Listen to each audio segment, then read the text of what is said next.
வணக்கம் நண்பர்களே.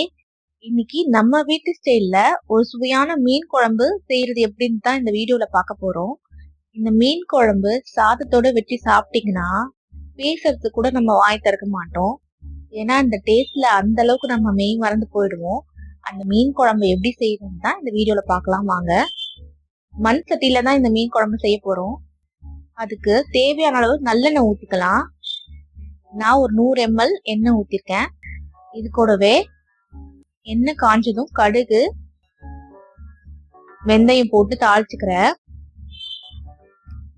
வெந்தயம் ஒரு அளவுக்கு பொன்னிறமா வதங்கினதுக்கு அப்புறமா ஒரு 4 பச்சை மிளகாய் ஆட் பண்ணிக்கிறேன். இது கூடவே கொஞ்சமா கருவேப்பிலை ஆட் பண்ணிக்கிறேன்.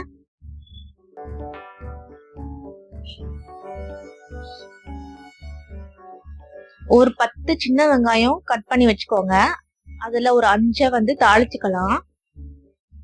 மீதி 5 என்ன பண்ணணும்னு கேட்காதீங்க, அதை நான் சொல்றேன். மீதி 5ஐயும் ஒரு மிக்சி ஜார்ல போட்டுட்டு அது கூடவே பூண்டையும் சேர்த்து ஒரு சுத்தி குறைப்பா அரைச்சிக்கலாம். அந்த கலவையை இதுல நம்ம மிக்ஸ் பண்ண போறோம். ஏன்னா இந்த மாதிரி செய்யும் போது குழம்பு நம்மளுக்கு கெட்டி பதத்துல வந்துடும். பாருங்க, இந்த மாதிரி மிக்சியில ஒரே ஒரு ஓட்டு ஓட்டிட்டு ஆட் பண்ணிக்கிறேன். இத கொஞ்சமா இந்த வெங்காயம் நல்லா வதங்கினதுக்கு அப்புறமா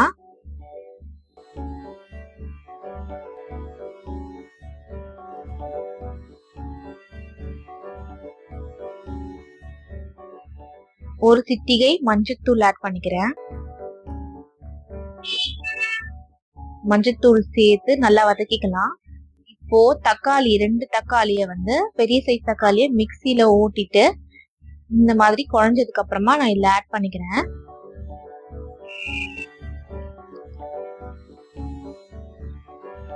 இது கூடவே வீட்டுல இருக்க குழம்பு மிளகாத்தூள் ஒரு 4 ஸ்பூன் ஆட் பண்ணிக்கலாம்.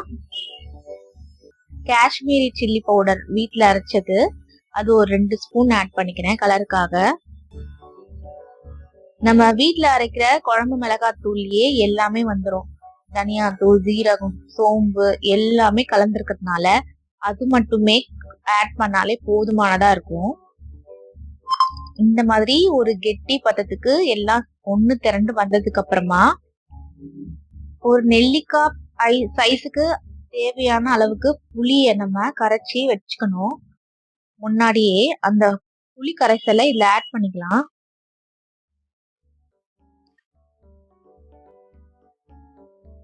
ஒரு பெரிய நெல்லிக்காய் அளவுக்கு புளி கரைசல் இருக்கணும். இத நல்லா ஒண்ணு சேர நல்லா கலந்து விட்டுடலாம்.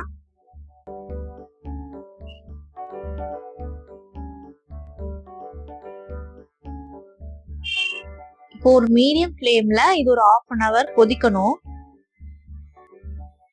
இப்போ நம்ம தேவையான அளவுக்கு உப்பு போட்டுக்கலாம்.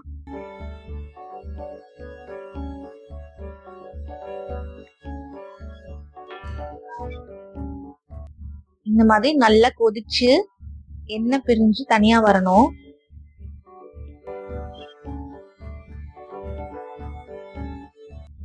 பாருங்க, நம்ம குழம்பு ரெடி ஆயிடுச்சு. இப்போ இந்த ஸ்டேஜ்ல இருக்கும் போதுதான் நம்ம மீன் சேர்த்தா கரெக்டா இருக்கும். நம்ம இப்போ ஷீலா மீன் தான் ஆட் பண்ணிருக்கோம். ஷீலா மீனோட தலையும் வாலும் மட்டும் நம்ம கட் பண்ணி வச்சிருந்தோம். அதை இதுல ஆட் பண்ணிக்கலாம்.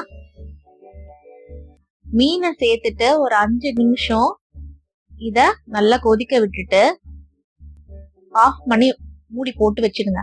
ஒரு 1 hour கழிச்சு எடுத்து சாப்பிட்டீங்கன்னா செம்ம டேஸ்டா இருக்கும். அந்த மீன்ல நல்லா மசாலாலாம் ஊறி குழம்பும் நல்ல வாசனையா இருக்கும்.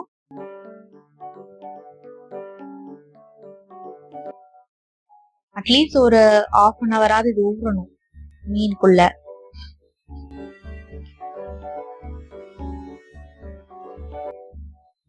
அவ்வளவுதான், நம்மளோட மீன் குழம்பு சூப்பரா ரெடி ஆயிடுச்சு.